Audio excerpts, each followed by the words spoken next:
We've had it all wrong. Everybody. We've had it all wrong. The very last thing we need to do is clean the ocean. Very last.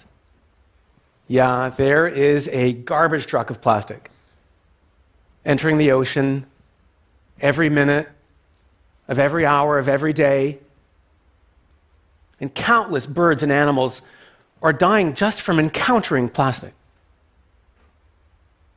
We are experiencing the fastest rate of extinction ever, and plastic is in the food chain. And I'm still here standing in front of you telling you the very last thing we need to do is clean the ocean. Very last. If you were to walk into a kitchen, sink overflowing, water spilling all over the floor, soaking into the walls, you had to think fast. You're going to panic. You've got a bucket, a mop, or a plunger. What do you do first? Why don't we turn off the tap? It would be pointless to mop or plunge or scoop up the water if we don't turn off the tap first. Why aren't we doing the same for the ocean?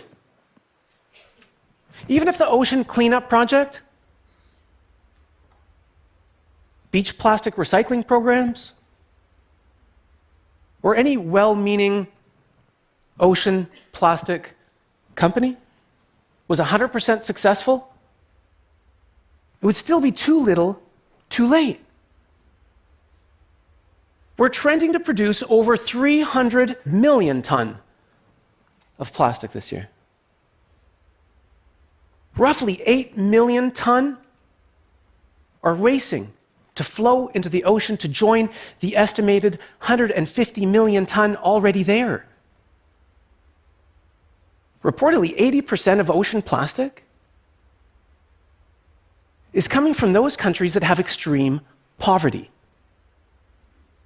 And if you live in the grips of poverty, concerned always about food or shelter or a sense of security, recycling, it's beyond your realm of imagination. And that is exactly why I created the Plastic Bank. We are the world's largest chain of stores for the ultra-poor, where everything in the store is available to be purchased using plastic garbage. Everything. School tuition, medical insurance, Wi-Fi, cell phone minutes, power, sustainable cooking fuel, high-efficiency stoves. And we keep wanting to add everything else that the world may need and can't afford. Our chain of stores in Haiti are more like community centers, where one of our collectors, Lisa Nassis, has the opportunity to earn a living by collecting material from door to door, from the streets, from business to business. And at the end of her day, she gets to bring the material back to us, where we weigh it, we check it for quality, and we transfer the value into her account. Lisa now has a steady, reliable source of income. And that value we transfer into an online account for her. And because it's a savings account, it becomes an asset that she can borrow against. And because it's online, she has security against robbery. And I think more importantly, she has a new sense of worth. And even the plastic has a new sense of value.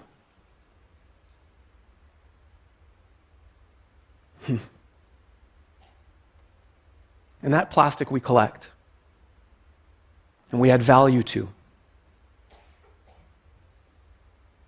We sort it, we remove labels, we remove caps.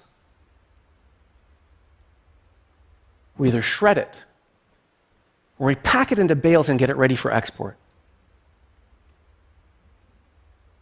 Now, it's no different than walking over acres of diamonds. If Lisa was to walk over acres of diamonds, but there was no store, no bank, no way to use the diamonds, no way to exchange them, they'd be worthless too.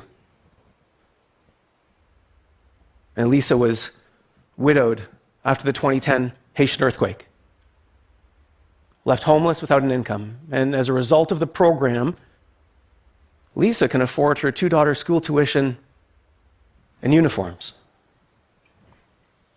Now that plastic, we sell.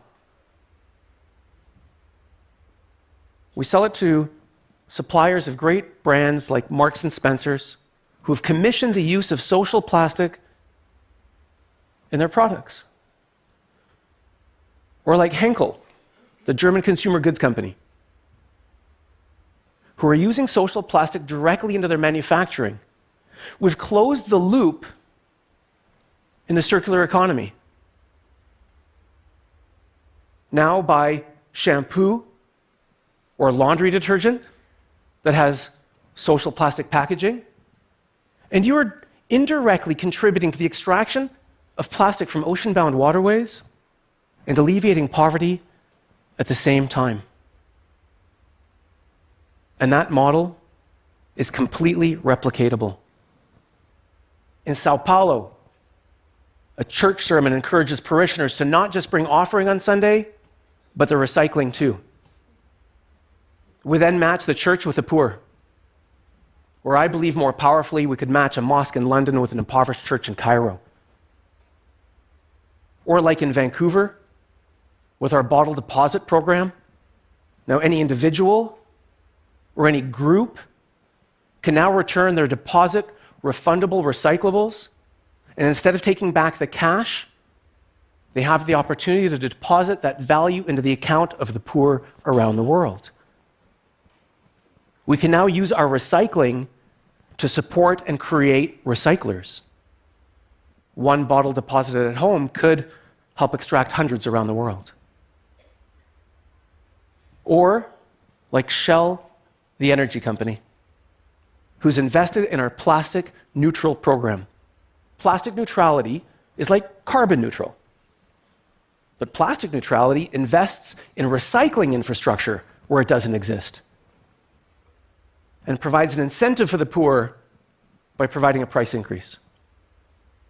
Or, like in the slums of Manila, where the smallest market with a simple scale and a phone can now accept social plastic as a new form of payment by weight, allowing them to serve more people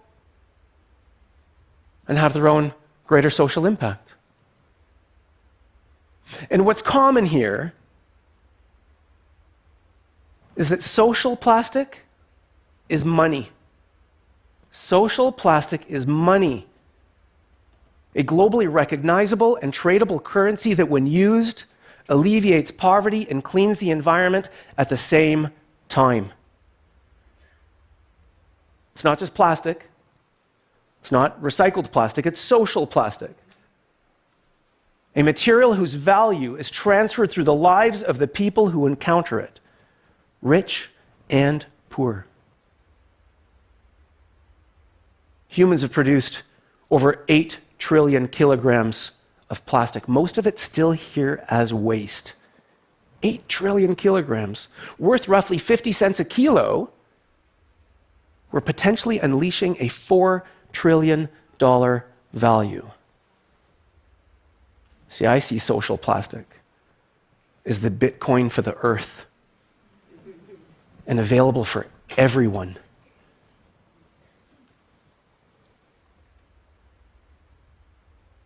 Now, the entire ecosystem is managed and supported through an online banking platform that provides for the safe, authentic transfer of value globally.